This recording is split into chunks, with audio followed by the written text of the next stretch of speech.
आपको स्क्रीन दिख रहा होगा और साउंड भी इन केस अगर इशू है तो आपको बोलना है. If things are fine, we can go ahead.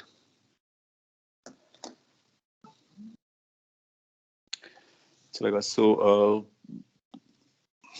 Recall करते हैं क्या पढ़ रहे थे आप लोग. वर्क एनर्जी पावर चैप्टर चल रहा है और जहां तक मेरे को रिकॉल है हम लोगों ने वर्क के बारे में पढ़ लिया है properly. Then we got to know कि एनर्जीज क्या होते हैं. In fact, both forms, kinetic as well as potential. When we say energy, we means mechanical energy. That means energy either due to motion or due to rest or position or configuration. फिर हम लोगों ने force versus और potential energy के बीच के relations को deal किया. Conservative force होता है तभी पोटेंशियल एनर्जी होता है, अदरवाइज नहीं होता है. You know that. Furthermore we had a relations की U और F कैसे रिलेटेड होते हैं. Then after we went for this कि equilibrium कैसा होता है. बहुत इंपॉर्टेंट पॉइंट है equilibrium. कब होता है मैकेनिकल, कब होता है थर्मल और केमिकल नहीं पढ़ा है क्योंकि वो आगे पढ़ेंगे. मैकेनिकल में भी रोटेशनल और ट्रांसलेशनल होता है. तो फोर्स जीरो मतलब ट्रांसलेशनल. ट्रांसलेशन में कब स्टेबल होता है, कब अनस्टेबल होता है, कब न्यूट्रल होता है. All points are very interesting as well as important. And then after we were talking about the very powerful theorem called work energy theorem, जिसका स्टेटमेंट बहुत सिंपल है. ये बोलता है कि सभी फोर्सेस का वर्क डन काइनेटिक एनर्जी के चेंज के बराबर होता है नो मैटर कौन सा सिस्टम हम चूज करते हैं. तो उस सिस्टम पर लगने वाले सारे फोर्स उनका वर्क डन निकालेंगे और उसी सिस्टम की काइनेटिक एनर्जीज को सब्ट्रैक्ट कर देंगे तो ये बराबर हो जाएगा. इसको यूज करके हम रिजल्ट्स पता कर लेते हैं, अननोन क्वांटिटीज को पता करते हैं. सो ये अपना वर्क एनर्जी थ्योरम हो गया. इस पर आप कई सारे क्वेश्चंस कर सकते हो डिपेंडिंग अपॉन यू नो कि आपके पास कितना टाइम है. बट एक लेवल से ज्यादा क्वेश्चंस तो आपको ट्राई करना चाहिए so that you are used to with it. इसके डेरिवेशन की बात नहीं की है. अगर आप इंटरेस्टेड हो तो हम लोग डेरिवेशन कर सकते हैं और अदरवाइज हम लोग इसका जो एक सब पार्ट है जिसको हम लोग मैकेनिकल एनर्जी कंजर्वेशन कहते हैं उसके बारे में बात करेंगे. सो as per your choice derivation is based on your choice. जब तक आप चॉइस देते हैं उसे तब तक मैं आपको एक क्वेश्चन करा देता हूँ जिसमें इसका यूज आ जाए क्योंकि use is more important then derivation. Let's say एक एग्जांपल पिक करते हैं और वो एग्जांपल कुछ ऐसा है. अपने पास एक फ्लैट सरफेस है और इसके साथ ही साथ कुछ कर्व्ड सरफेस है ऐसा, और भी थोड़ा सा अच्छा से बनाने की कोशिश करते हैं ऐसा decent. And then this smooth surface है कुछ इस तरह से, some sort of this. What we have is a block. Let's say अपने पास एक ब्लॉक है जिसका मास m दिया गया और that is at a particular height जहां से आप उसको छोड़ने वाले हो h. ये जो हॉरिजॉन्टल सरफेस दिया गया है इसका कुछ पोर्शन जो है वो रफ है. मे बी लाइक यहाँ से स्टार्ट होता है यहाँ पे फिनिश होता है. लेट्स से ये A पॉइंट है और ये B पॉइंट है. A और B के बीच में इसको रफ बनाया गया. Everywhere else is smooth. That means no friction. Let's say ये जो डिस्टेंस है L वो अपने को पता है. कुछ नंबर्स हैं जो पता होंगे उनकी वैल्यू से हम बात कर लेंगे. तो नॉन नंबर्स में लेट्स से अपने को L पता है. L की वैल्यू में भी 3 मीटर है.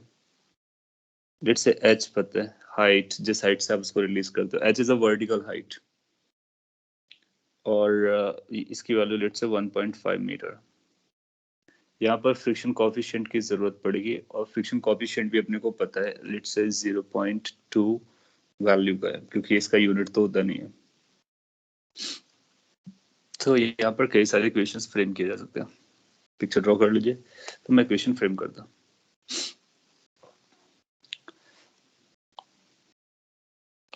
इस ब्लॉक को अगर आप यहाँ से रिलीज करेंगे, सिंस ये स्मूथ सरफेस पर है, तो ये स्लाइड करते हुए नीचे आएगा, फिर इस वाले पार्ट से आगे जाएगा, फिर ये किसी हाइट तक जाएगा, फिर रिटर्न होकर के आएगा, फिर ऐसा जाएगा, और ये ऐसा मोशन करता रहेगा। कब तक? जब तक ये कहीं स्टॉप ना हो जाए। स्टॉप क्यों हो जाएगा? क्योंकि फ्रिक्शन क्या करेगा, एनर्जी को वेस्ट कर रहा होगा। अदरवाइज काइनेटिक और पोटेंशियल एक दूसरे पे कन्वर्ट हो रहे थे। अगर ये रफ सरफेस नहीं रहा होता, लेट मी एक्सप्लेन, अगर ये रफ सरफेस नहीं रहा होता तो ये इनफाइनाइट टाइम के लिए ऐसा काम करता रहता है, इनफाइनाइट टाइम के लिए, कभी स्टॉप ही नहीं होता। क्यों? क्योंकि एनर्जी वेस्ट नहीं हो रही होती। तो जब ये नीचे आता है तो इसके पास काइनेटिक आता है, काइनेटिक इसको ऊपर ले जाता है पोटेंशियल के फॉर्म में, पोटेंशियल फिर नीचे लेके आता है, तो ऊपर नीचे चलता रहता है। सो बेसिकली रिलेट ऐसे करना है कि फ्रिक्शन जो है वो एनर्जी को वेस्ट करता है, इसलिए एनर्जी धीरे धीरे वेस्ट हो जाएगी और सिस्टम यानी ब्लॉक के पास अल्टीमेटली कोई एनर्जी नहीं बचेगी, तो वो रेस्ट पे आ जाएगा। लेट्स इक्वेशन कुछ ऐसा है, ए पार्ट या फाइंड, दो पार्ट्स दे देते हैं। हाइट, अपने को हाइट पता करना है on right side up to which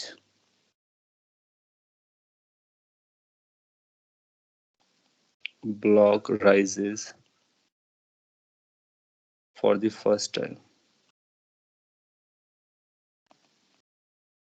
तो ये जब फर्स्ट टाइम राइट साइड जाने वाला है इस पर, सो कितने हाइट तक राइज करेगा ये अपने को पता करना है। गिवन अपने को ये कि इसको आप रिलीज करते हो रेस से, block M is released from shown position। तो जिस पोजीशन में आपको दिखाया गया उस पोजीशन से इसको आप रिलीज करते हो। मैं 1 मिनट के लिए वेट करता हूँ, आप ट्राई कर सकते हो। वर्क एनर्जी थ्योरम ज्यादा सुटेबल कॉन्सेप्ट है, बाकी सारे कॉन्सेप्ट आपके लिए इश्यू बनाएंगे। सो आप इसको इनिशियल सिचुएशन पकड़ो, एज्यूम करो कि ये आता है, इसकी हाइट को लेट से h डैश या h1 कुछ नाम दे दो, और यही h1 कितना हाइट तक जाता है वो पता करना है। ये सेकंड लोकेशन हो जाएगी जहां पर ये रेस्ट पर होगा। इनिशियली ये रेस्ट पर था, तो काइनेटिक एनर्जी का डिफरेंस आपको 0 मिलेगा। फिर work done by all forces and you can relate it.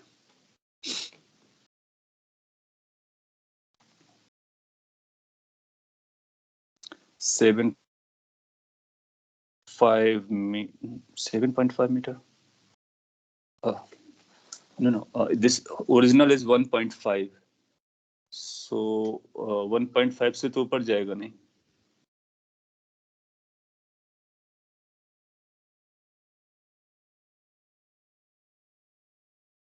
हाँ, क्योंकि अगर ये देखो क्या होता है कि अगर आगे हम लोग अब समझेंगे, अगर फ्रिक्शन नहीं होता तो ये उसी लेवल तक जाता है जिस लेवल से रिलीज किया गया था। सिंस फ्रिक्शन ने कुछ एनर्जी को खा गया, इसका मतलब क्या हुआ कि अब ये उस हाइट से कम हाइट पे जाएगा। सो कैलकुलेशन अपने को रीचेक करनी होगी। 1 meter, 1.5 is also not acceptable because 1.5 से 1.5 हाइट नहीं जा सकता। 1.5 से स्मॉलर नंबर आना चाहिए, ऐसा हम लोग रिलेट करेंगे। हाँ, so it should be less than 1.5। ये अपने को बैकग्राउंड पे दिमाग में रखना है। 0.6 जैसे है वो एक्सेप्टेबल है। I mean like they may that's possibility. 1 meter is a possibility. 1.3 meter is also a possibility. Anything less than 1.5 meter is going to be a possibility. But what exactly is, we need to find that too. तो मैं solve करता हूँ। देखिए, अब इसमें कोई भी concept लगाओ, आई मीन लाइक कि काइनेमेटिक्स लगाने की कोशिश करो, तो आपके लिए बहुत ही टफ जाएगा, क्योंकि आपको ये पाथ नहीं पता है कैसा है। ये कोई रैंडम पाथ है, इसका स्ट्रेट लाइन जैसा कुछ भी नहीं है, और ये भी कर्व पाथ है, तो काइनेमेटिक्स लगाना बहुत मुश्किल हो जाएगा, क्योंकि एक्सेलरेशन नहीं पता कर पाएंगे। दूसरा, आपके पास अभी अगर एनर्जी कंजर्वेशन वाला भी मेथड आएगा तो आप देखोगे वो भी एप्लीकेबल नहीं होगा, क्योंकि फ्रिक्शन लग रहा है। तो फिर वर्क एनर्जी थ्योरम ज्यादा हेल्पफुल रहेगा और जल्दी आंसर देने वाला है। कैसे? सो जैसा मैंने अभी बोला, यू जस्ट कंसीडर कि ये फर्स्ट टाइम यहाँ पर आता है और ये h1 हाइट तक जाता है। h1 हाइट पे आने के बाद ये रेस पे आएगा मोमेंटरली, क्योंकि मैक्सिमम है, इसके ऊपर नहीं जा रहा है। सो इसके बाद फिर से नीचे आना है, सो मोमेंटरली रेस पे रहेगा। सिंस ये मोमेंट है, देन वी विल से कि अप्लाई कर लेते हैं इनिशियल और फाइनल के बीच में work energy theorem. So work energy theorem between initial and final. So क्या क्या लगने वाला? Work done by gravity, work done by friction, work done by normal reaction, these are the forces. इसके अलावा कोई फोर्स मिलेगा नहीं आपको।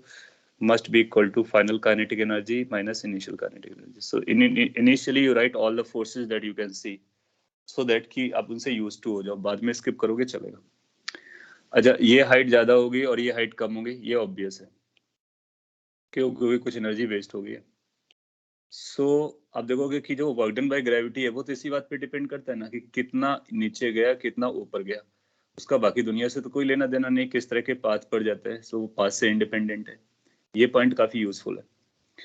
सो अपने को पता चला कि ग्रेविटी का जो वर्क डन आएगा वो इस हाइट से डिसाइड होगा, और ये जो हाइट आएगी वो टोटल में से ये h1 कम कर देंगे।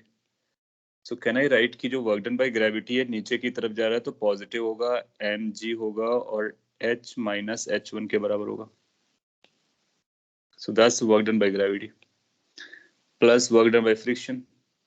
अब फ्रिक्शन का वर्क डन केवल इसी लेंथ पे लगने वाला है, और ये हॉरिजॉन्टल है तो नॉर्मल रेडिएशन हमारा mg के बराबर आएगा। सो यूल फाइंड कि इसका जो वर्क डन आएगा वो आएगा minus mu normal reaction into the length that it travels. Since ये फर्स्ट टाइम जा रहा है तो केवल एक ही बार लेंथ को ट्रेवल करेगा, जब दोबारा आएगा तो फिर से ट्रेवल करेगा, थर्ड टाइम से आएगा तो इस तरह से मतलब चेक करेंगे कितनी बार इसको क्रॉस करता है। सो वन टाइम के लिए हमने ये लिखा क्योंकि फर्स्ट टाइम की बात चल रही है। अच्छा, then after what to do is कि work done by normal reaction, यूं से कि नॉर्मल रिएक्शन हमेशा वेलोसिटी के परपेंडिकुलर रहने वाला है तो उसका वर्क डन जीरो रहेगा। फाइनल काइनेटिक एनर्जी जीरो होगी, इनिशियली कितना था जीरो होगा, सब जीरो है। नेक्स्ट लाइन आपको आंसर तक पहुंचाने में हेल्प कर सकती है क्या? So that's going to be like h minus h1 is going to be equal to mu normal reaction is mg into L divided by mg। mg cancel out हो गया।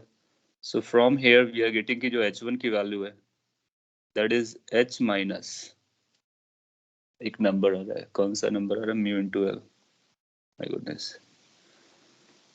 हाँ कैलकुलेशन चेक कर सकते हैं, सही किया ना? हाँ, mg कैंसिल हो जाएगा, ऑफ कोर्स हो जा रहा है, तो ये mu into L के बराबर कम हो जाएगी।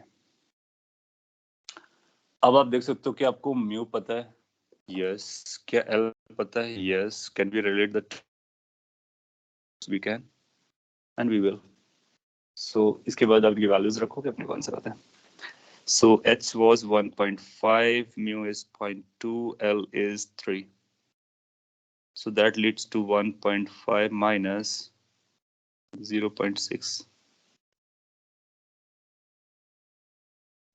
तो अगर आप 0.6 सब्ट्रैक्ट करते हो तो ये कितना बन जाता है? 0.9 जैसा दिख रहा है मेरे को मीटर। इसका ऑलरेडी 90 सेंटीमीटर तक ऊपर जाने वाला है।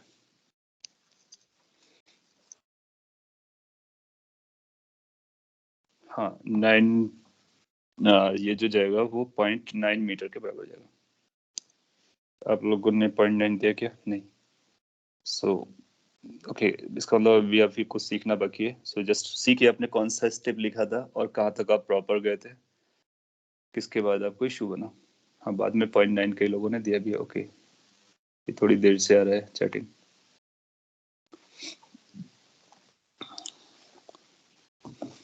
अच्छा सवाल है, ऐसा क्वेश्चन आपको दे सकता है और अब आपसे पूछ सकता है कि सेकेंड टाइम आएगा तो क्या करेगा, कितनी हाइट तक जाएगा। तो आपको क्या करना होगा, इसको फिर से यहाँ से लेकर के सेकेंड टाइम यहाँ पर लेके आना पड़ेगा, तो ये हाइट पकड़ने का, और इसको कई कितने डिस्टेंस चला उस डिस्टेंस को यहाँ पर लिखने का, थर्ड टाइम, फोर्थ टाइम, और इनफैक्ट ये पूछ सकता है कितने टाइम चलेगा, इनफैक्ट ये पूछ सकता है फाइनली कहाँ स्टॉप होगा। तो मैं थोड़ा सा बेटर क्वेश्चन पिक कर लेता हूँ बी पार्ट में। फाइंड, अपने को पता करना है लोकेशन ऑफ ब्लॉक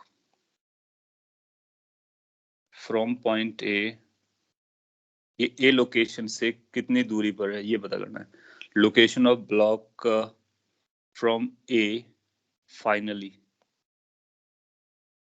क्या आपको समझता है कि ये चलते चलते रुक जाएगा? क्यों रुकेगा?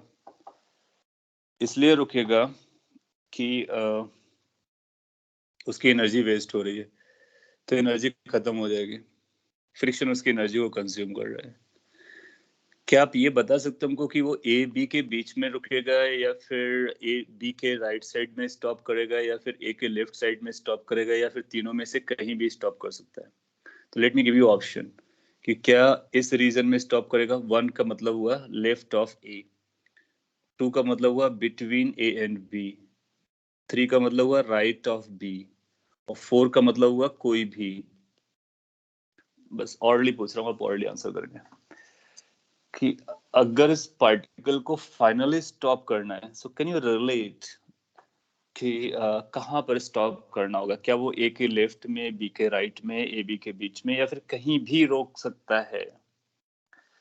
जब आप सोचोगे तो आपको पता चलेगा कि कहीं और नहीं रुक सकता है, क्योंकि कहीं और रुकेगा तो उसके पास या तो काइनेटिक एनर्जी होगी या पोटेंशियल एनर्जी होगी, तो फिर वो चलता रहेगा. जैसे कि अगर इस हाइट पर आया तो रुक नहीं सकता है, क्यों? क्योंकि ग्रेविटी उसको नीचे लेकर के आएगा. तो और अगर ये होज फ्लैट वाले सरफेस पर आता है तो उसके पास काइनेटिक एनर्जी रही होगी, क्यों? क्योंकि वो कहीं ना कहीं ऊपर से आया है. ना तो फ्लैट पे कहीं रुक सकता है, ना तो ये हाइट पे रुक सकता है. रुकेगा तो फिर ए और बी के बीच में ही रुकेगा, या फिर ए बी पर रुकेगा. That means it's going to be option 2 basically. Perfect. तो ये तो अपने को समझता है. ये तो हुआ कि अपने को रिलेट करना आया. Now we need to go inside and we need to find कि एग्जैक्टली कहां पर है. दैट मींस ए से कितना दूरी पर है.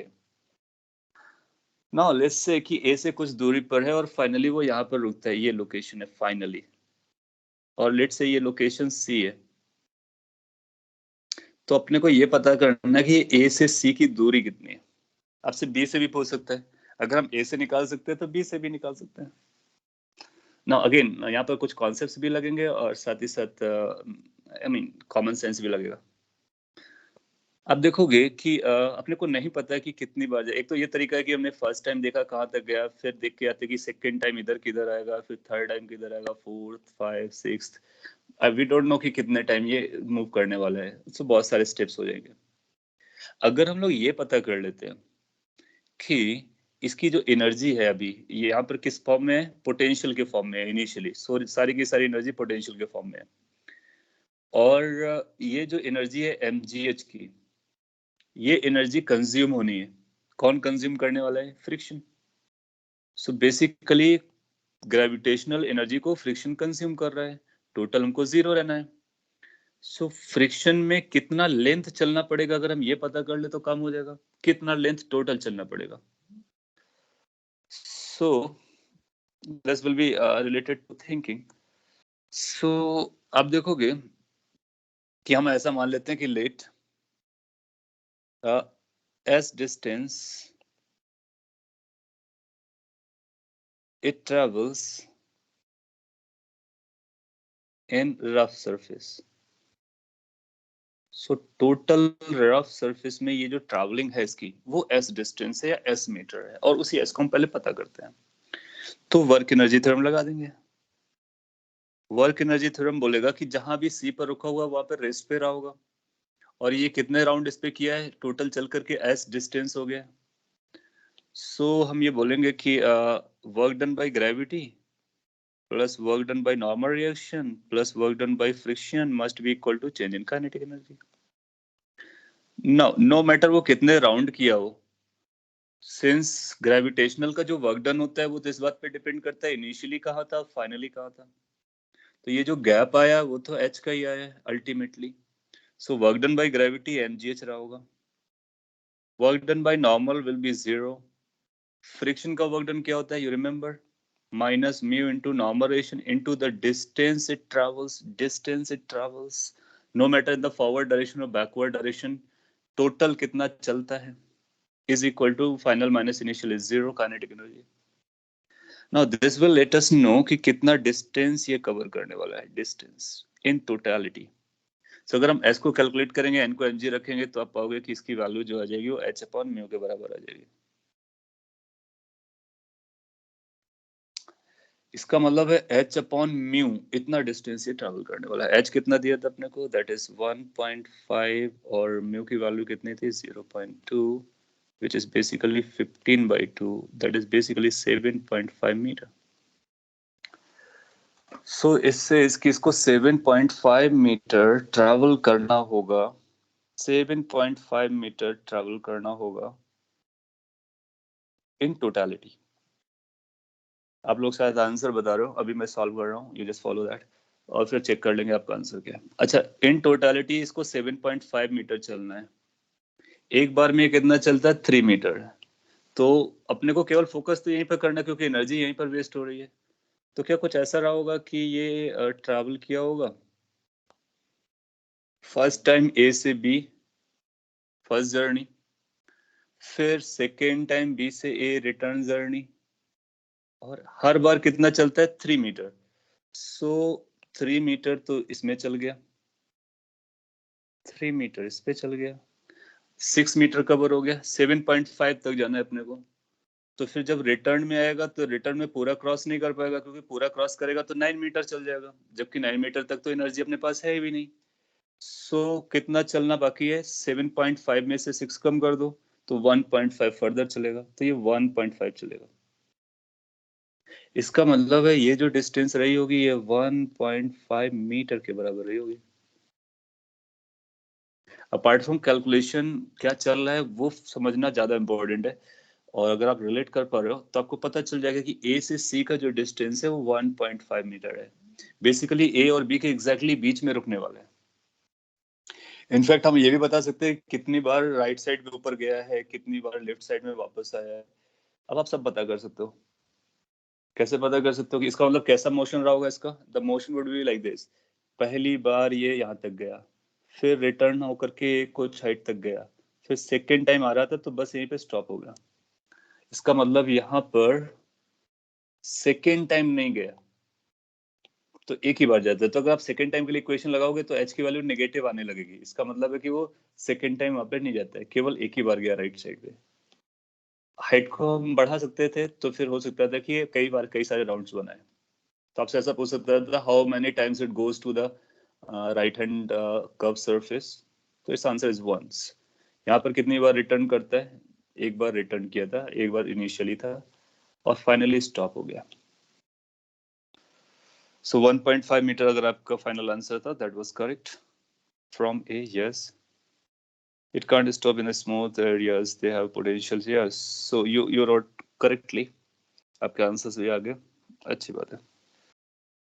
So अब इस पे और भी सारे केसेस बना सकते हैं। क्या कर सकता है कि यहाँ पे स्प्रिंग लगाएगा, स्प्रिंग को कंप्रेस करवाएगा, जो भी कहानी बनाएगा, अपने को क्या करना है, वर्क एनर्जी थ्योरम लगाना है और ये चेक करना है कि कहाँ पर एनर्जी वेस्ट हो रही होती है। इनिशियली हमारे पास कितना एनर्जी था और एनर्जी को जस्टिफाई करेंगे और फाइनली इसके पास एनर्जी 0 आ गया तो इसने वेस्ट कर दिया।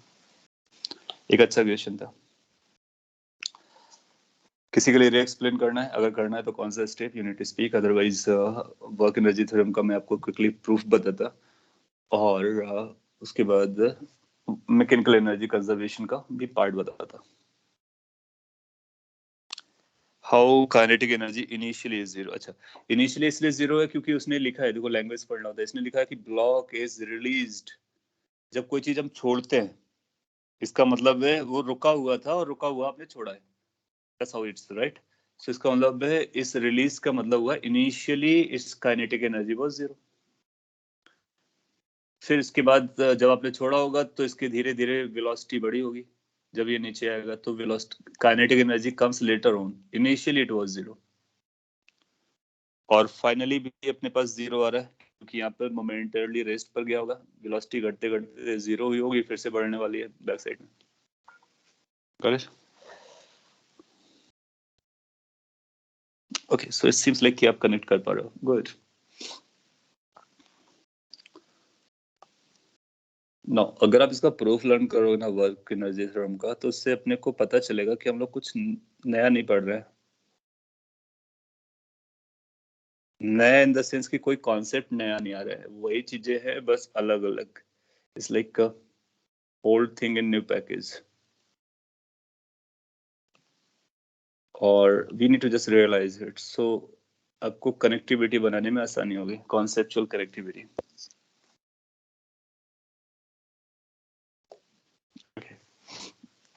So let me focus on this proof. Now what we know is this कि पहले तो एक सिचुएशन क्रिएट करते हैं कि कहाँ पर लगाते हैं. लेट्स अपने पास एक सिस्टम था, बस ऐसे मैंने बाउंड्रीज बना दी हैं. क्या है इसके अंदर? It can be block, combination of blocks, string pulleys, rings और स्प्रिंग्स, व्हाटएवर. सो ये हमारे पास इनिशियल था, सिस्टम है. इस सिस्टम को आप एक पोजीशन से दूसरे पोजीशन में ले जाते हो. तो ये आपके पास इनिशियली है और ये फाइनली है. अलग अलग ब्लॉक्स का, पार्टिकल्स का और ऑब्जेक्ट्स का अलग अलग डिस्प्लेसमेंट्स हो सकता है, फोर्सेस हो सकता है, and number of things. And basically ये एरो सिंपली बता रहा है कि एक स्टेट से दूसरे स्टेट पे आप लेके गए हो. इस पर बहुत सारे फोर्स लग रहे होंगे, मे बी लाइक अगर इसका बीडी बनाओगे तो एक F1 फोर्स होगा, एक F2 फोर्स होगा, एक F3 फोर्स होगा. Let's say N number of force लग रहे हैं. सबकी अपनी डायरेक्शन हो सकती है, सबका अपना मैग्नीट्यूड हो सकता है, अलग अलग पार्टिकल्स पर हो सकते हैं, नो मैटर व्हाट. सो ये बहुत सारे फोर्सेस एक्ट कर रहे हैं. अगर ये बहुत सारे फोर्सेस एक्ट कर रहे हैं तो अलग अलग पार्टिकल्स हो गए, तो क्या होता है ना, जनरली हम एक ही पार्टिकल को लेते हैं या फिर पार्टिकल आपस में कनेक्टेड हो, जिसमें हम F=ma लगा सके. तो सिंपलिसिटी के लिए हम लोग ऐसा मान सकते हैं कि ये या तो एक ब्लॉक है या फिर एक रिजिड कनेक्शन ऑफ ब्लॉक्स है, सो दैट कि सभी के अपने एक ही एक्सेलरेशन आएंगे और इसके मास को हम लोग m से इंडिकेट कर लेते हैं. और अगर ये m मास है तो आपने इतने सारे फोर्स लगाए तो इसका कोई एक्सेलरेशन आया होगा. So what we know from the basic और न्यूटन्स लॉज और लॉज ऑफ मोशन कि अगर इक्वेशन लिखनी है सेकेंड लॉ की, तो नेट फोर्स की जो वैल्यू होती है वो मास इनटू एक्सेलरेशन के बराबर होती है. सो हम लोग कर क्या रहे हैं, F=ma से स्टार्ट कर रहे हैं. और यहाँ से हम लोग ये प्रूफ कर लेंगे कि जो वर्क डन बाई सभी फोर्सेस है वो काइनेटिक एनर्जी के बराबर है. इसका मतलब हम यहाँ से यहाँ भी जा सकते हैं. दैट मीन्स कि ये जो इक्वेशन है और ये जो इक्वेशन है उनके फॉर्मेट्स अलग अलग है, बट वो बेसिकली एक ही बात बोल रहे होते हैं. क्योंकि हम इसको जब इस पे कन्वर्ट कर सकते हैं, दैट मीन्स वो एक दूसरे में कन्वर्टेबल है. So we are starting from here. और इसमें किसी को ऐतराज नहीं होना चाहिए क्योंकि we are not writing any rocket science. It's simply second law of Newton, F=ma. हालांकि रॉकेट में ये लगता है तो कह सकते हो रॉकेट साइंस है, बट इन द सेंस कि it's not difficult, right? Anyway, net force निकालने के लिए अपने पास वेक्टर्स का कॉन्सेप्ट है. That vector concept is called कि F1 plus F2 plus F3. सो जितने भी फोर्सेस होंगे सभी को अपने को ऐड करना है. और इसकी जो वैल्यू आने वाली है वो मास इनटू एक्सेलरेशन है. एक्सेलरेशन को हम लोग dv/dt भी लिख सकते हैं या फिर a लिख सकते हैं या फिर जो चाहो वो लिख सकते हैं. यहाँ पर हम सारे फोर्सेस लिख रहे हैं. That means we are writing all forces, right? हाँ, जब आप इसको एक स्टेज से दूसरे स्टेज पे ले जा रहे होगे तो डिस्प्लेस कर रहे होगे, ऑफ कोर्स डिस्प्लेस कर रहे होगे. लेट्स से कि आपने छोटा सा डिस्प्लेसमेंट देखा, डिफरेंशियल डिस्प्लेसमेंट. तो हम लोग क्या करने वाले हैं कि इस एक्सप्रेशन को दोनों तरफ से डॉट प्रोडक्ट करने वाले हैं. सो लिख देता हूं ताकि आपको याद रहेगा. By doing dot product with differential displacement dr. So differential लिख देता हूँ, डिफरेंशियल डिस्प्लेसमेंट dr. सो dr से दोनों तरफ डॉट प्रोडक्ट करना है. ऐसा ये आइडिया कहाँ से आया कि दोनों तरफ डॉट प्रोडक्ट करना है डिफरेंशियल से? वो ऐसे याद आया क्योंकि हमको इसको वर्क में बनाना है. अब फोर्स है तो अगर डॉट dr करेंगे तो जमेगा, वो वर्क में कन्वर्ट हो जाएगा. सो वहां से ये इंस्पिरेशन मिला और इसी इंस्पिरेशन को हम लोग यूज कर रहे हैं या फिर आइडिया मिला. So these are vectors. तो वेक्टर्स का सम वेक्टर आता है और इस पर हम लोग डॉट dr कर रहे हैं. तो जब इस पे डॉट dr करेंगे इज जस्ट लाइक कि हम किसी भी इक्वेशन को किसी से मल्टीप्लाई कर देते हैं, तो यहाँ पे वेक्टर मल्टीप्लिकेशन है, तो यहाँ पर भी करना पड़ेगा m d v y d t dot d r. अच्छा, आप ये जानते हो कि डॉट को आगे से मल्टीप्लाई करो या पीछे से मल्टीप्लाई करो कोई फर्क नहीं पड़ता है, क्योंकि हमारे पास एक रूल हुआ करता था A dot B is same as B dot A. इनको स्वैप करने से कोई फर्क नहीं पड़ता है, तो हम कभी भी चाहेंगे तो स्वैप कर सकते हैं। क्रॉस में ऐसा लिबर्टी नहीं है, यू नो दैट। आपको ये भी पता है डॉट प्रोडक्ट एक्सपेंडेबल होता है, यानी वो डिस्ट्रीब्यूट हो जाता है, जिसको डिस्ट्रीब्यूट कर देते हैं। जब आप डिस्ट्रीब्यूट करोगे तो ये बनेगा F1 डॉट डी आर। आप जानते हो जो डिस्प्लेसमेंट होता है वो ऑब्जेक्ट का होता है और फोर्स है, तो सभी सिंस ऑब्जेक्ट आपका डिस्प्लेस हो रहा है तो इसका मतलब सभी के लिए डिस्प्लेसमेंट बराबर रहा होगा। ये बनेगा अपना F2 dot d are, next would become F3 dot d are, and this story will keep on taking place till the number of forces are counted. अच्छा, यहाँ पर क्या कर सकते हैं, यहाँ पर हम लोग ऐसा लिख सकते हैं this is going to be like m d v dot d r by d t. Just d t को इसके साथ लगा दिया, अच्छा लगेगा d r by d t आपको। ऐसा कर सकते हो, बिल्कुल बिल्कुल कर सकते हो, क्योंकि डी टी एक नंबर जैसा जा रहा है। ध्यान से ऑब्जर्व करो, ये पहला टर्म क्या बता रहा है? क्या ये पहला टर्म बता रहा है differential work done by force F1? ये differential work done by force F2, this is differential work done by force F3। अब आप चाहो तो दोनों तरफ इंटीग्रेट कर दो। जब आप इंटीग्रेशन करोगे तो इंटीग्रेशन भी डिस्ट्रीब्यूट होता है, ये भी डिस्ट्रीब्यूट हो जाएगा, यहाँ पर भी डिस्ट्रीब्यूट, यहाँ पर भी अंदर जाएगा। So integrating both side,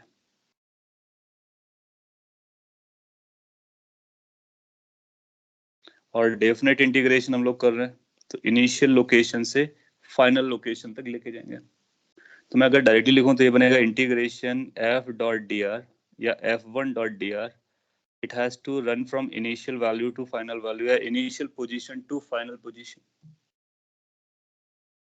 Or similarly we will have from initial position to final position F2 dot dr. Similarly for 3 then 4 then 5 then no matter how many forces are we need to repeat the story. So उसको हम लोग dot dot करके दिखा देते हैं is equal to, come to the right hand side. Now right hand side में आप देखोगे dr by dt क्या हो जाएगा, वो तो वेलोसिटी होता है, dr by dt is velocity. Moreover, आप velocity का डॉट प्रोडक्ट velocity के डिफरेंशिएशन से कर रहे हो, तो it's like dv by v। आप dv by v का मतलब आप v dv भी लिख सकते हो, उससे कोई फर्क नहीं पड़ता। अच्छा, ये डॉट प्रोडक्ट में होता है फर्स्ट का मैग्नीट्यूड सेकंड का magnitude into cos theta. Velocity की जो डायरेक्शन होगी dv की वही डायरेक्शन होगी, वेलोसिटी के डायरेक्शन में ही dv आता है, इसका मतलब दोनों के बीच का डायरेक्शन वही है, तो इसको हम चाहते ऐसे लिख सकते हैं v dv cos 0। cos 0 1 हो जाएगा, तो ये बेसिकली v dv के बराबर आ जाएगा। डॉट प्रोडक्ट स्केलर होता है इसलिए v dv बन गया। तो राइट हैंड साइड में हम m को बाहर निकाल सकते हैं, इंटीग्रेशन में v dv आ जाएगा। इनिशियल वेलोसिटी से लेकर के फाइनल वेलोसिटी तक ले जाना है। Now, if you are able to find that if you are able to relate this, then we are very close to the expression that we know. Can we say कि ये जो है ये work done by force 1 है, this is work done by force 2 है, this is work done by force 3 है, and so on. Moreover, ये जो वर्क डन है from same initial to same final positions तक है, इसका मतलब है जो भी इनिशियल था जो भी फाइनल था उसी का वर्क डन है, उसी सिचुएशन या ट्रांजिशन या प्रोसेस का। राइट हैंड साइड को ध्यान से देखोगे तो v का इंटीग्रेशन v स्क्वायर बाई 2 होता है, तो ये बन जाएगा this m into v square by 2 and limits has to run from initial to final. थोड़ा सा और सिंप्लीफाई करोगे तो हाफ बाहर ले सकते हो, m v final square minus v initial square आ जाएगा। Now what this is, can we say this is the work done by all the forces या फिर net work done is equal to, इसको दो अलग अलग पार्ट में लिख लो, तो जो पहला पार्ट होगा वो half m v final square आएगा, that means kinetic energy finally, minus दूसरा टर्म आएगा half m v initial square kinetic energy initially। Hence we say कि हमने प्रूफ कर लिया, इसको कॉपी कर लीजिए। और कॉपी करने से ज्यादा इंपॉर्टेंट है कि आप समझ लीजिए और अपने को बताइए कि कौन सा पॉइंट आपको री एक्सप्लेन करना है। अल्टीमेटली हम ये कह सकते हैं कि न्यूटन्स लॉ और ये जो एनर्जी का स्टेटमेंट है दोनों एक ही कहानी है, बीच में कुछ मैथ्स है, वो दोनों को ब्रिज कर देता है। सो आप इससे भी सॉल्व कर लेते हो क्वेश्चन या फिर इससे सॉल्व करो, दोनों से आपको सेम आंसर आने वाला है। कई बार हम इसको अप्लाई करेंगे, कई बार हम इसको अप्लाई करेंगे, वो सिचुएशन डिसाइड करेगी कौन सा हमारे लिए इजी जा रहा है। बट आप चाहो तो कोई भी यूज करके अपना आंसर निकाल सकते हो, इजी और डिफिकल्टी का डिफरेंस रहेगा, अदरवाइज आंसर जरूर आएगा।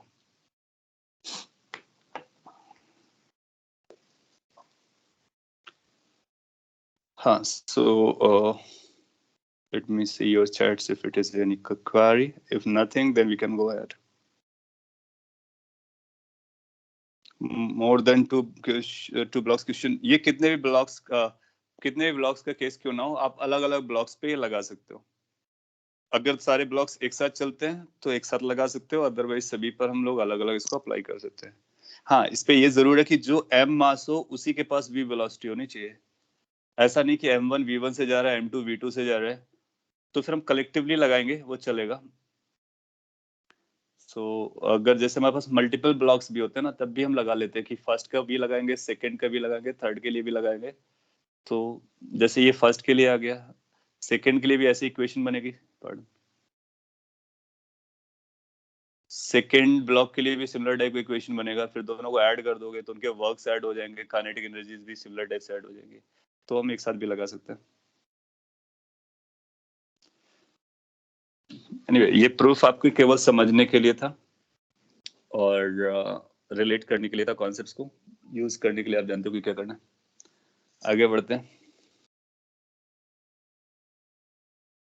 You wrote something or we it's not displaying। ठीक है, जब तक आता है तो मैं इसको पढ़ूंगा बाद में, उससे पहले हम लोग आगे साथ ही साथ आगे बढ़ते हैं। एक दूसरा कॉन्सेप्ट होता है जो कि बहुत पॉपुलरली यूज होता है, जिसको बोलते हैं mechanical energy conservation.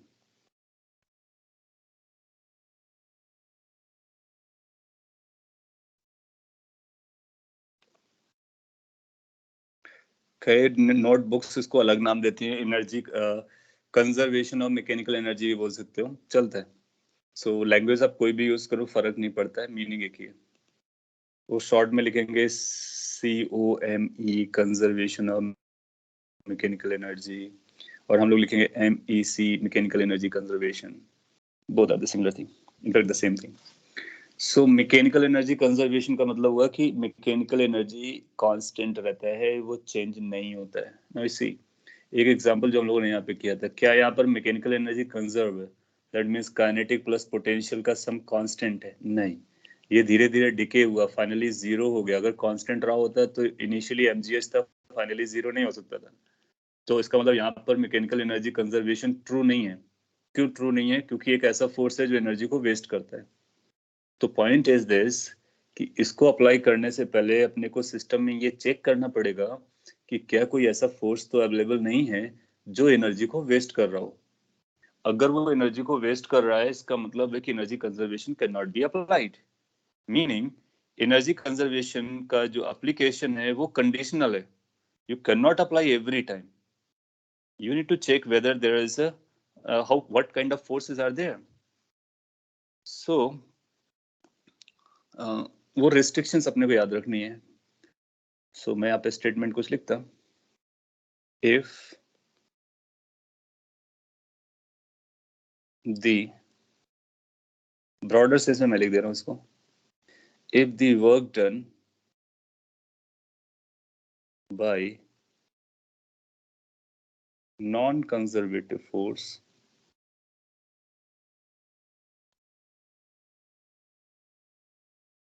is zero। तो कोई भी प्रोसेस अगर आप देखते हो उसमें नॉन कंजर्वेटिव फोर्सेस का वर्क डन जीरो है, या फिर नॉन कंजर्वेटिव फोर्स कोई वर्क नहीं करता है, या फिर नॉन कंजर्वेटिव फोर्स अवेलेबल ही नहीं है, then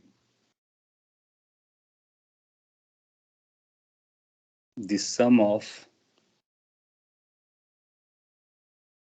kinetic energy and potential energy remains constant।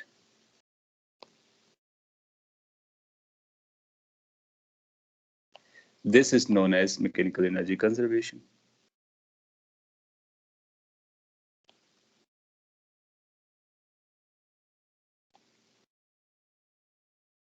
So mechanical energy conservation उस कंडीशन में लगाएंगे जिस कंडीशन में non conservative forces, particularly friction, viscous force, resistance forces, उनका वर्क डन जीरो होना चाहिए.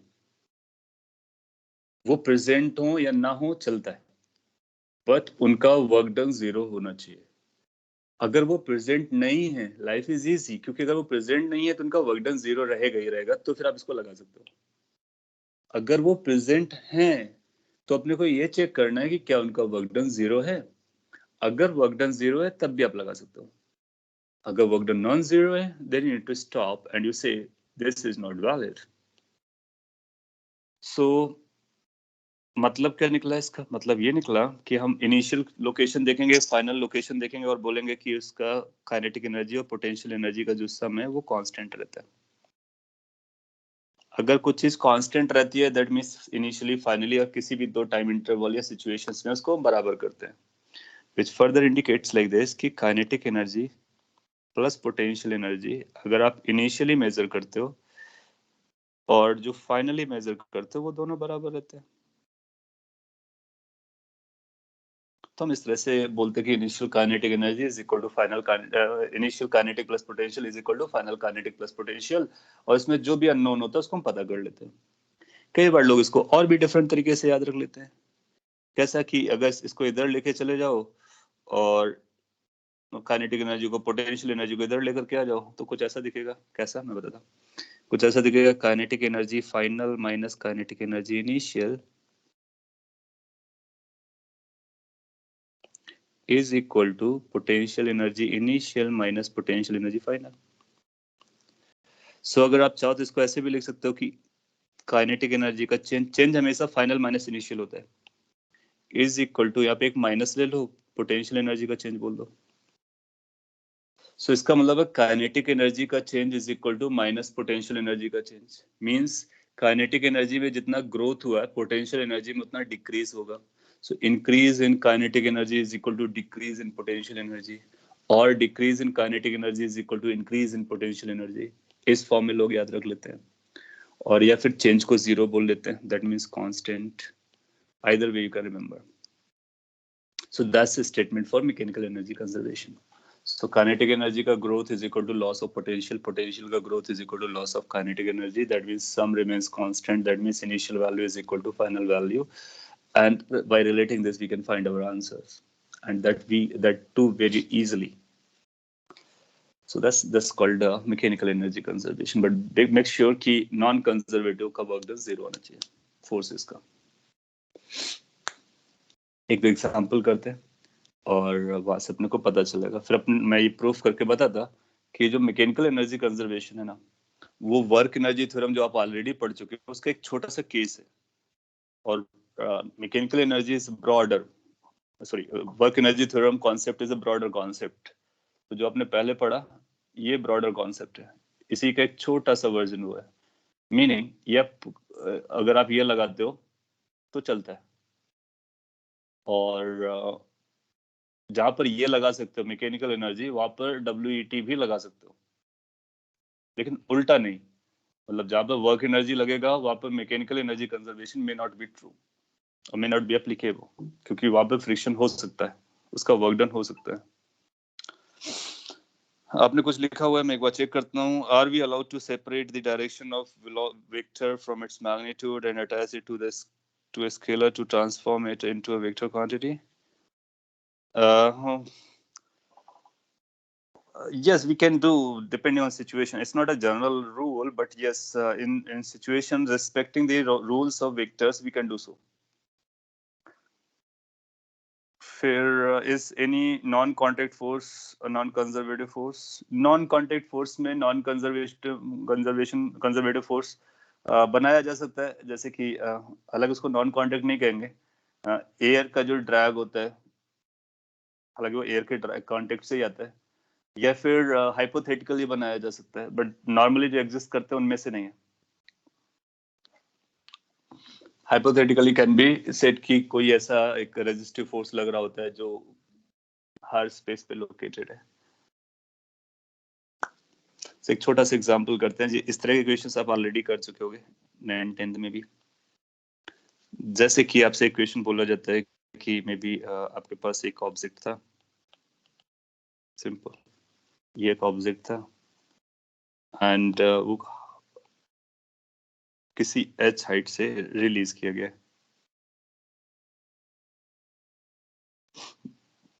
नीचे ग्राउंड इसका मास वगैरह दिया जाता है हमें, छोटा सा पार्टिकल है। रिलीज करोगे तो फिर फ्यूचर आप जानते हो क्या होगा, इसका फ्यूचर कुछ ऐसा होगा,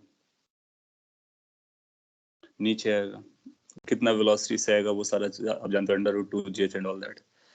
उसी में से क्वेश्चन मैं फ्रेम कर देता हूँ। Find height from the ground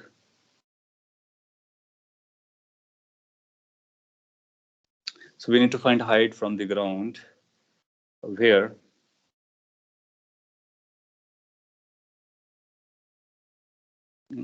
obvious question where particles kinetic energy and potential energy are equal।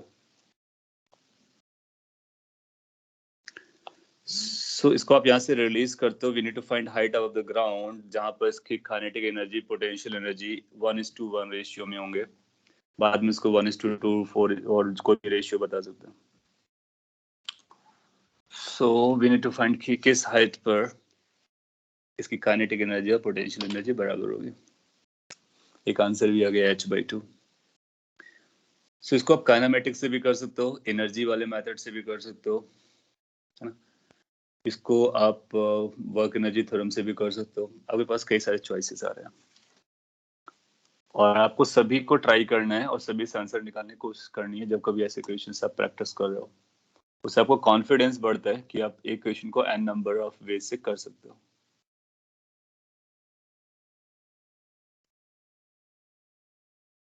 सो कैसे प्रोसीड करना है, आप ट्राई कर रहे हो। एक आंसर भी आ गया, और भी आंसर आ सकते हैं अभी। सो यू जस्ट से कि लाइक कोई हाइट होगी, मे बी हेयर, जब यहाँ पर आएगा तो इसके पास कुछ वेलोसिटी होगी, and this height we are interested in. You can say this is a situation 1, this is a situation 2, and between these two situations we are going to observe it, block को, particle को। अब देखोगे जब ये 1 से 2 आ रहा होगा तो इसके पास एफबीडी में केवल एक ही फोर्स होगा, वो भी ग्रेविटेशन।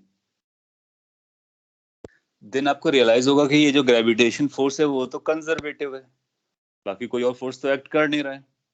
इसका मतलब यहाँ पर हम मैकेनिकल एनर्जी कंजर्वेशन लगा सकते हैं। So we will be writing कि मैकेनिकल एनर्जी कंजर्वेशन वो 1 और 2 के बीच में हम लगाना चाहते हैं, या 1 to 2 के बीच में लगाना चाहते हैं, जो भी आप समझ लो। सो 1 to 2 बोलोगे तो इसका मतलब 1 इनिशियल 2 फाइनल हो जाएगा। सो अपने पास आइडिया क्या होगा, kinetic energy plus potential energy at location 1 must be equal to kinetic energy plus potential energy at location 2। आप डायरेक्टली एक लाइन में भी लिख सकते हो, change in kinetic is equal to change in negative of change in potential, जमता है। Initial kinetic energy 0, initial potential energy mg capital H, final kinetic energy half mv², potential energy mg small h। एक ही relation आपको मिल गया। अच्छा, आपको एक चीज और बताइए, उसने क्या बताई है, kinetic energy finally that is 2 पर वही पोटेंशियल एनर्जी 2 के बराबर है। Meaning what, meaning is half mv² की जो वैल्यू है वो mg स्मॉल h के बराबर है। अब इसको यहाँ पे सब्स्टिट्यूट कर दोगे सो आपको कुछ ऐसा मिलेगा कि mgh की जो वैल्यू है that is going to be equal to mgh plus mgh। basically it's like 2 mgh, mg cancel out हो गया, so capital H is equal to twice h, that means h की वैल्यू capital H/2 आ जाएगी। इसका मतलब है जो energy होगी equal तभी होगी जब हम मिड पर आएंगे। so h/2 is the correct response। अब इसको कितने जल्दी कर सकते हो, it depends on your understanding level. But no matter what is your understanding level, आप स्लोली भी मूव करके इसको स्टेप्स लिखने के बाद पूरा कर सकते हो. That's going to work. So हम बता सकते हैं कि कितना हाइट पर, किस रेंज, किस ऑर्डर पर या किस रिलेशन पर दोनों एनर्जीज होंगी. इक्वल बोलता है, दैट मीन्स इक्वल है, 1:1 है. अलग अलग नंबर भी देता है तो वहां से उनको रिलेट करके यहाँ पे डंप करते हैं और फिर सॉल्व करते हैं.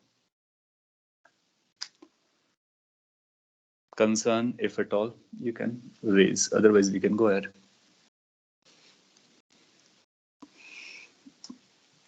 अब आप कहीं भी दो में से कोई भी अप्लाई कर सकते हो, मैकेनिकल एनर्जी या फिर वर्क एनर्जी थ्योरम. बट ध्यान रखना कि मैकेनिकल एनर्जी कंजर्वेशन लगाने से पहले कंजर्वेटिव और नॉन कंजर्वेटिव फोर्सेस को चेक करना बहुत जरूरी है. उसके बेसिस पर हम ये बात करते हैं. ना अगेन थ्योरेटिकली समझते हैं कि वर्क एनर्जी थ्योरम से कैसे हम इसको प्रूव कर सकते हैं. दैट मीन्स उसका ये कैसे सब पार्ट बन रहा है. सो again for understanding point of view, or you can say proof or something like that. तो सिंस अपने को पता है कि वर्क एनर्जी थ्योरम कहती है, क्या कहता है, work done by all forces is going to be equal to change in kinetic energy. Short में मैं प्रूव करता हूँ. अच्छा, ये जो ऑल फोर्सेस हैं, कोई भी आप एफबीडी देखोगे तो ऑल में दो तरह के फोर्सेस होंगे. कुछ फोर्सेस होंगे जो कंजर्वेटिव होंगे, कुछ फोर्सेस होंगे जो नॉन कंजर्वेटिव होंगे. इन्हीं दो कैटेगरीज में फॉल कर रहा होगा. is equal to change in kinetic energy. So all forces can be written in two types. अच्छा, अब हमको एक कंडीशन की जरूरत है. अगर work done by non conservative force 0 है, that is what the condition from where we started. अगर ऐसा है,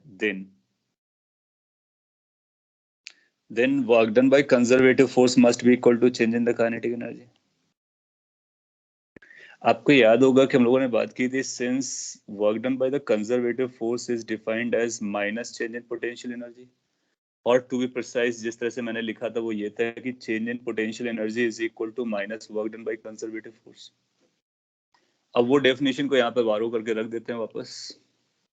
तो क्या ये बन जाएगा कि minus change in potential energy is equal to change in kinetic energy. Then you realise that's what it is this. इसका मतलब यही तो मैकेनिकल एनर्जी कंजर्वेशन है. That means this is the statement which says kinetic energy plus potential energy remains constant, which is basically mechanical energy conservation. So we can prove mechanical energy conservation starting from work energy theorem. और ये condition हमारे लिए बहुत जरूरी है. अगर ये condition नहीं होगा तो फिर ये रिजल्ट नहीं बनेगा. ये रिजल्ट हमेशा बनेगा. तो आपसे पूछता है कई बार कि कंजर्वेटिव फोर्स लगाया तो क्या हुआ, नॉन कंजर्वेटिव फोर्स लगा तो क्या हुआ, क्या दोनों सेम कहानियां हैं, and what are the difference. So you can see. ये काफी शॉर्ट में लिखा है, इसको मैं और कॉम्प्लिकेटेड वे पे भी लिख सकता था, इंटीग्रेशन वगैरह लगा कर, but not needed. Just to get you idea कि both are the same thing as long as this is valid. Okay, so this is about your energies and all that. बहुत सारे क्वेश्चंस आप इस पे कर सकते हो. आपके पास मॉड्यूल है प्रैक्टिस करने के लिए, और भी मटेरियल है.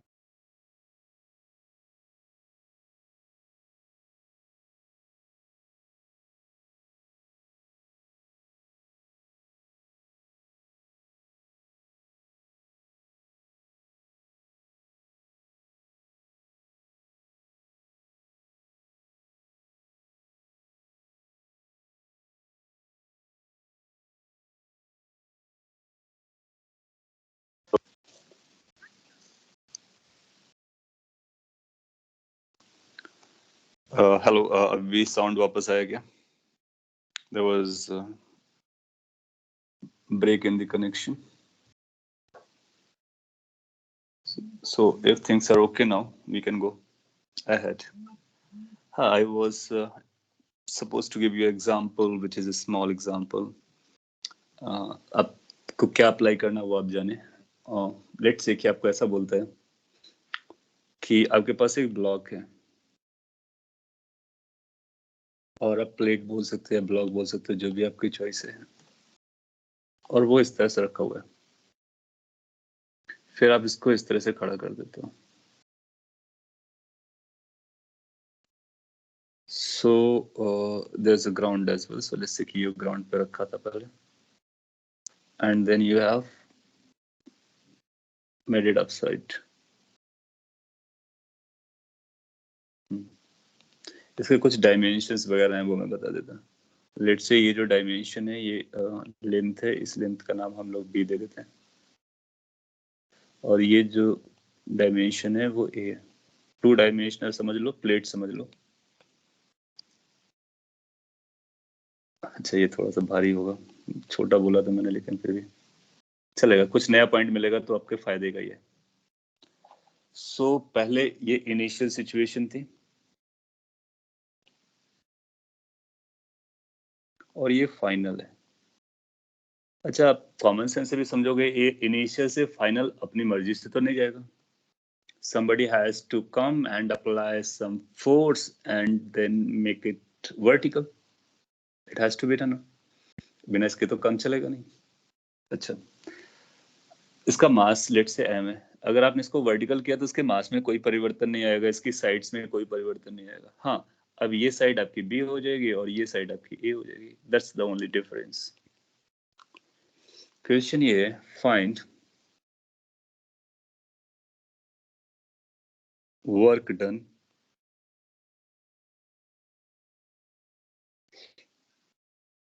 in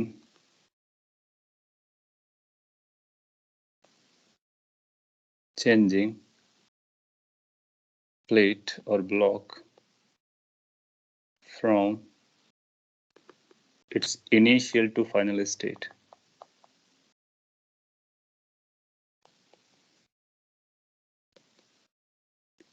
स्टेट का मतलब सिचुएशन बेसिकली, इस स्टेट से इस स्टेट पे जाने के लिए, या फिर कंडीशन जो भी आपको दिख रहा है, कितना वर्क डन करना पड़ेगा, find the work done needed, ऐसा लिख देते हैं। या फिर एक्सटर्नल एजेंसी ने कितना वर्क डन करना होगा इस सिचुएशन को चेंज करने के लिए, पोजीशन 1 से पोजीशन 2 पे ले जाने के लिए। तो आपको यहाँ पर मैं समझाता क्योंकि इसमें कुछ नए पॉइंट्स जैसा दिख रहा है मेरे को, फिर भी आपका आंसर के लिए वेट कर सकता।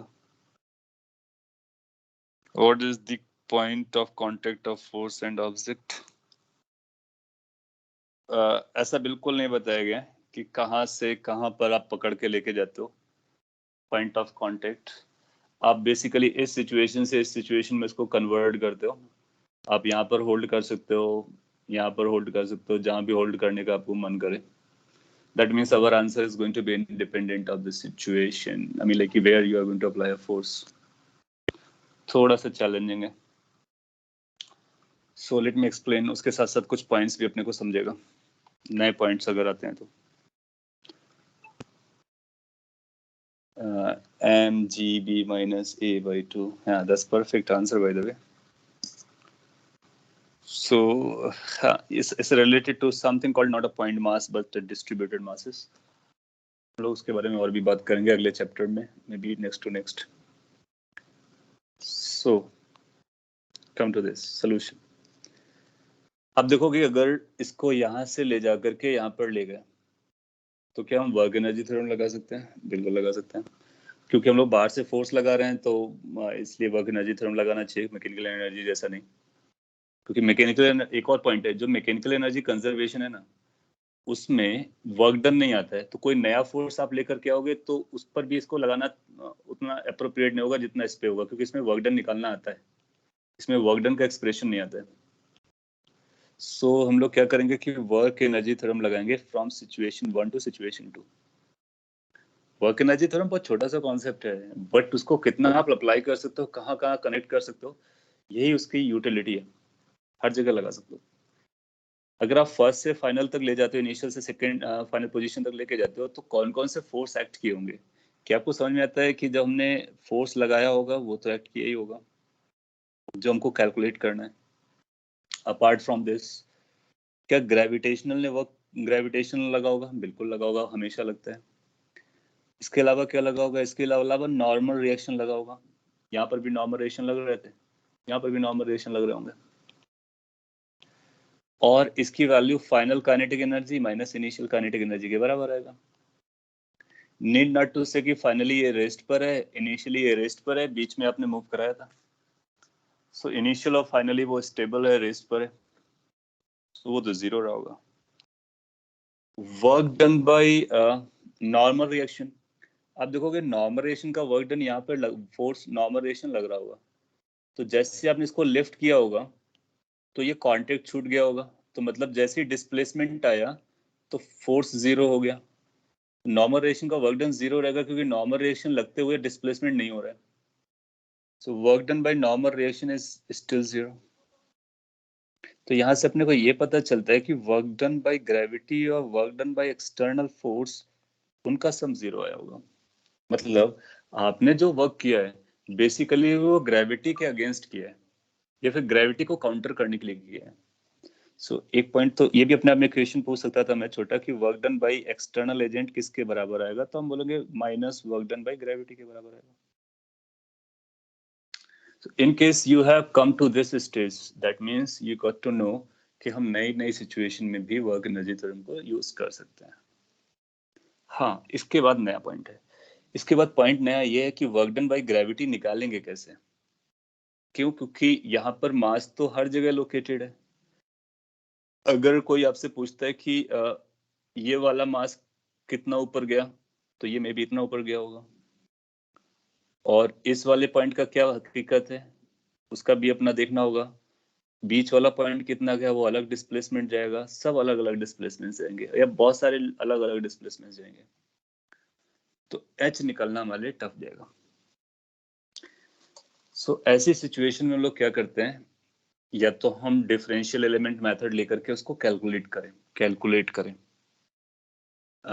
हर एक पॉइंट का कितना ग्रेविटी आया है। तो कैसे निकालेंगे work done by gravity? Just general idea, integration, एक डीएम मास पकड़ेंगे और जी लिखेंगे और एच लिखेंगे। उस डीएम मास कितना हाइट पर गया है ये निकाल लेंगे, फिर सभी डीएम को इंटीग्रेट करेंगे। तो ये काफी लेंथी टाइप का जाएगा और किया जा सकता है। सो इसको जब कभी मास आपका डिस्ट्रीब्यूटेड होगा तो आप इसको इस तरह से फॉलो करोगे। इसका जो सिंप्लीफाइड वर्जन आता है वो total mass gravity into the height आता है। लेट्स से उस हाइट का नाम हम यहाँ पर h लिख देता हूँ, h की जगह पे y लिख देते हैं सो दैट y वेरिएबल है, और यहाँ पर h बनता है। तो वर्क डन बाय ग्रेविटी तो mgh ही रहेगा, लेकिन h कौन सा होगा ये अपने को समझना होता है। सो जब कभी यूनिफॉर्म ब्लॉक्स वगैरह रहते हैं तो एक कॉन्सेप्ट है जिसका नाम है सेंटर ऑफ मास, और सर्कुलर के बाद हम लोग सेंटर ऑफ मास पढ़ेंगे, तो सभी का सेंटर निकालेंगे। सो आप देखोगे कि इसका जो ऐसा पॉइंट, अगर इस ब्लॉक के सभी मास को एक लोकेशन पे रखना हो तो कौन सा वो पॉइंट हमारे लिए सबसे एप्रोप्रिएट बनेगा, तो उसका जो सेंटर पॉइंट होता है उस पॉइंट को पकड़ते हैं। ये मैं आपको शॉर्ट में बता रहा, और ये आप यूज कर सकते हो, सेंटर पॉइंट को पकड़ सकते हो जब आपका मास डिस्ट्रीब्यूटेड हो। इस सेंटर से ये सेंटर कितना हाइट पे गया ये हमारा कंसर्न है, और इस सेंटर से उस सेंटर की हाइट का जो डिफरेंस होगा वही हमारा एच हो जाएगा। So basically we need to catch this h. एक बार ये एच पकड़ में आया तो अपना काम होता है। अच्छा, ये सेंटर ऊपर जा रहे हैं तो जाहिर सी बात है कि यहाँ पर हमको एक माइनस लगाना पड़ेगा क्योंकि work done by gravity negative हो जाएगी। अगर वो सेंटर नीचे आता तो फिर हम उसको प्लस लगाते हैं। अब ये मेजर करना, एच मेजर करना बड़ा डील नहीं है। क्यों? क्योंकि ये जो डिस्टेंस है, ये डिस्टेंस हमारे लिए a/2 था, और ये जो डिस्टेंस है वो हमारे लिए b/2 हो जाएगा, क्योंकि मिड पॉइंट्स हैं तो एग्जैक्टली बीच पे लाई कर रहे होंगे। तो क्या हम h की वैल्यू मेजर कर सकते हैं? बिल्कुल। b/2 में से अगर आप a/2 कम कर दो तो अपना आंसर आता है, that means it becomes b - a/2। So you'll find कि जो h का आंसर आने वाला है, this h comes out to be b - a/2. Now we can simplify it. कि work done by external agency is going to be minus mgh. Now put this h. So we can take the total mass and we can find the height corresponding to the center. That's called center of mass. तो उसको हम बाद में बात करेंगे. अभी आप इसको सेंटर समझ सकते हो, सेंटर ऑफ मास ना भी समझो तो भी चलेगा. So finally answer came out to be this, minus mg b minus a by 2. This is how much okay, this was minus, एक और माइनस था, so मैं इसको करेक्ट कर देता हूँ. ये माइनस और माइनस प्लस हो जाएगा. So ultimately आंसर हमारा प्लस में आएगा. क्यों? क्योंकि वर्क डन बाई, आपको वर्क डन करना पड़ेगा. That means you need to put effort. So positive आएगा. कॉपी कर लीजिए और इस पॉइंट को नोट कर लीजिए कि ये सेंटर ऑफ मास को पकड़ते हैं. एक लास्ट क्वेश्चन और देता हूं जो कि चेन से रिलेटेड है. चेन जैसे क्वेश्चंस हम लोगों ने अभी तक किए नहीं है, उसका भी इसी पॉइंट का यूज आ जाएगा. और आप पाओगे कि वो एग्जाम में आ चुका है, कई बार एग्जाम में आया है, कई सारे एग्जाम में आया है. जो पहले ट्रिपल ई हुआ करता था, AIEEE all India engineering entrance examination, और सीटी जैसे एग्जाम में भी कई बार डाल देते हैं क्योंकि बहुत यूज टू हो गया है. मेंस में एक दो बार सिमिलर टाइप का कॉन्सेप्ट या क्वेश्चन दिखा है. सो इसी पॉइंट को, जो पॉइंट हम लोगों ने अभी रीड किया है, समझा है. नया पॉइंट क्या आया? जब अगर आपका मास एक पॉइंट पर ना हो, बड़ा हो, उसके साइज आ जाए, तो हम उसके सेंटर को पकड़ सकते हैं. किस पर्पस के लिए? ग्रेविटी के कैलकुलेशन के लिए, ग्रेविटी के फोर्स के लिए. बाकी सबके लिए नहीं, बाकी सबके लिए हम बताएंगे. सो ग्रेविटी के लिए आप MGH यूज कर सकते हो. So we unit spare four more minutes, और उस पे एक अच्छा क्वेश्चन आप लर्न कर लोगे जो कि काफी प्रोबेबल होते हैं एग्जाम्स के लिए.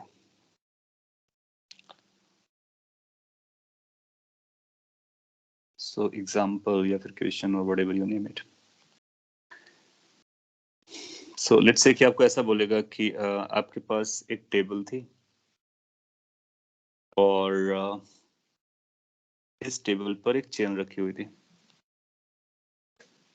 Chain is nothing but a linear mass, maybe like this. मैं चेन जैसा इसको दिखा देता हूं.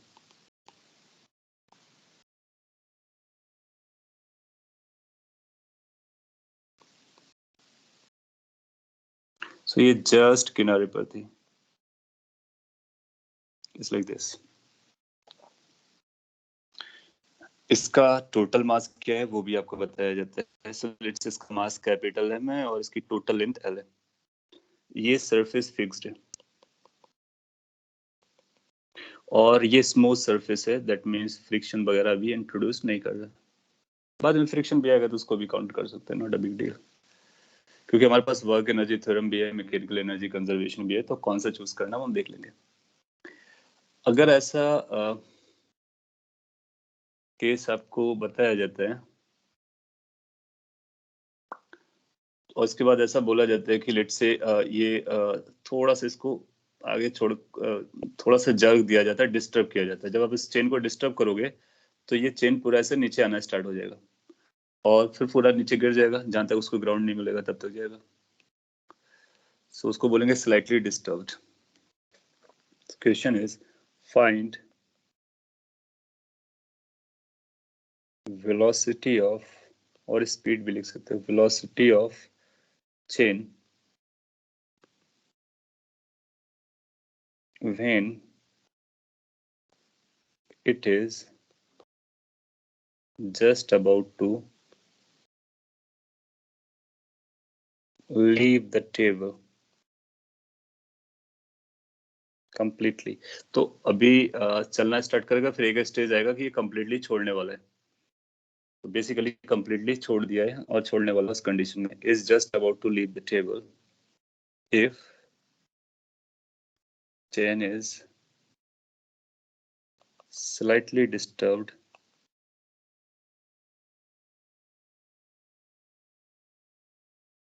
from its rest position, from its given rest position.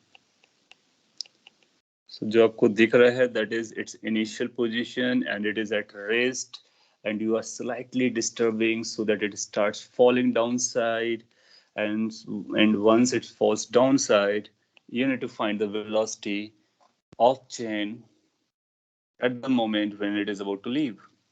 और since ये chain है तो इसके हर एक particles की velocity same रहेगी. क्यों? क्योंकि वो constant है एक साथ चलने के लिए, जस्ट लाइक ब्लॉक्स कनेक्टेड होते हैं, सिमिलरली उसके लिंक्स भी कनेक्टेड होते हैं. Take 1 minute, try to answer. आपके पास स्मूथ सरफेस है, मैकेनिकल एनर्जी कंजर्वेशन लगा सकते हो या वर्क एनर्जी थ्योरम भी लगा सकते हो.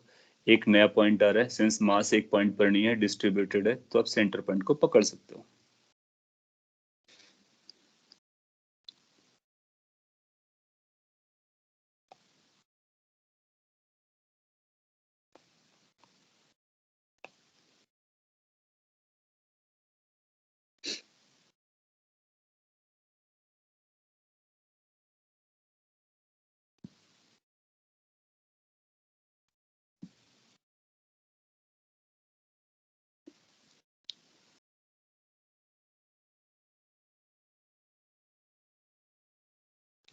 सो फर्स्ट थिंग आपको ये करना चाहिए, आप ट्राई कर रहे होगे तो मैं पार्टली फिगर तभी बना देता कि this is the situation later on. मैंने दूर बनाए, वो एक पास पास होगा.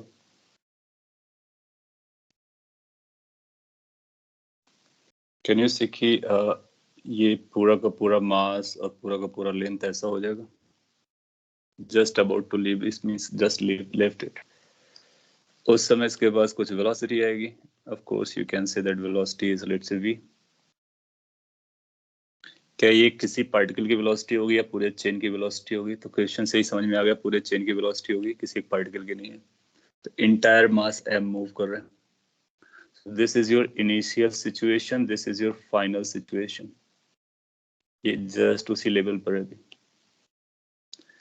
Now, from first to second or initial to final, you can catch things like energy stuff. So ये रेस्ट पर था. आप इसको कैसे भी डील कर सकते हो. लेट्स से हम लोग वर्क एनर्जी थ्योरम लगाते हैं. यहाँ पर एनर्जी कंजर्वेशन भी लगाया जा सकता है क्योंकि स्मूथ है.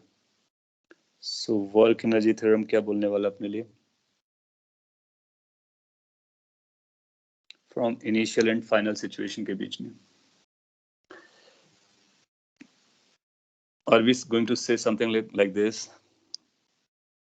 It's working. So work done by forces. कौन सा फोर्स? ग्रेविटेशन. कौन सा force? Normal.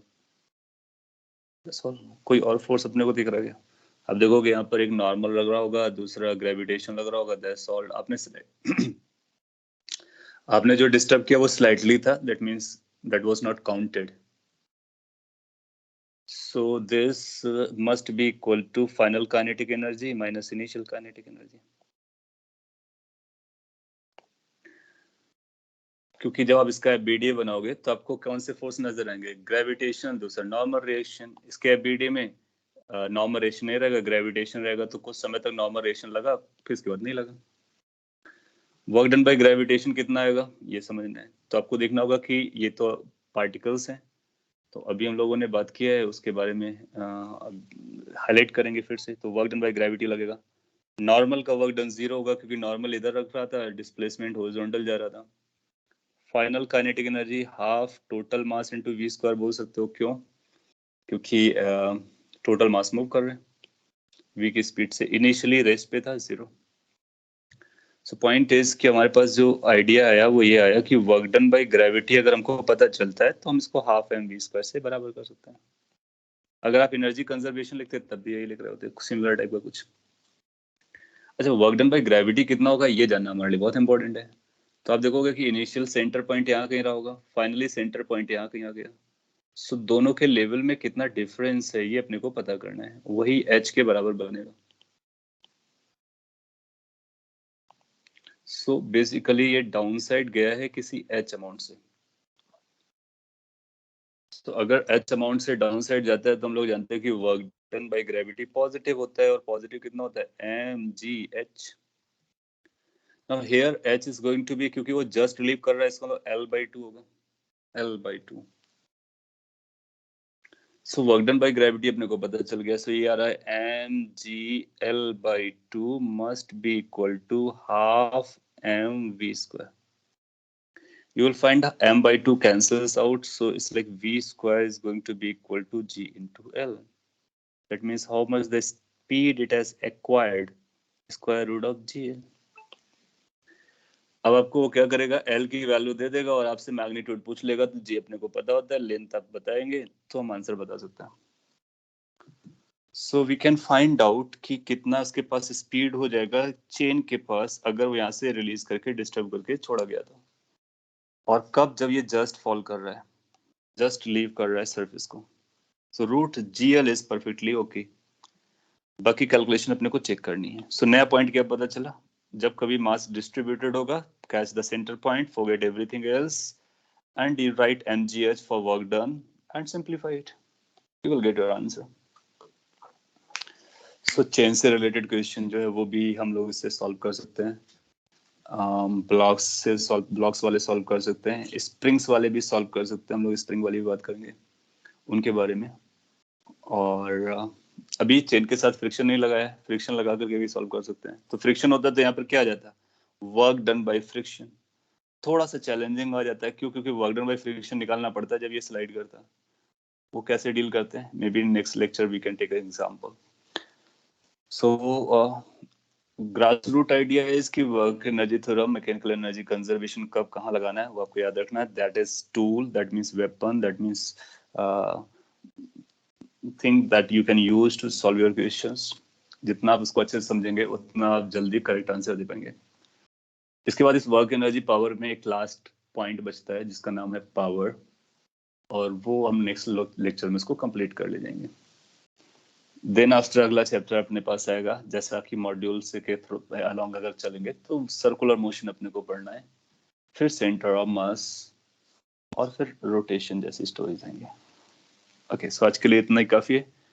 If you have any query, question और concern, you need to ask, otherwise that's done for the day.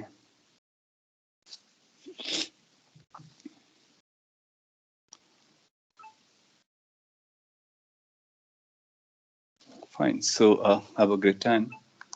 See you in the next lecture then. Thank you guys.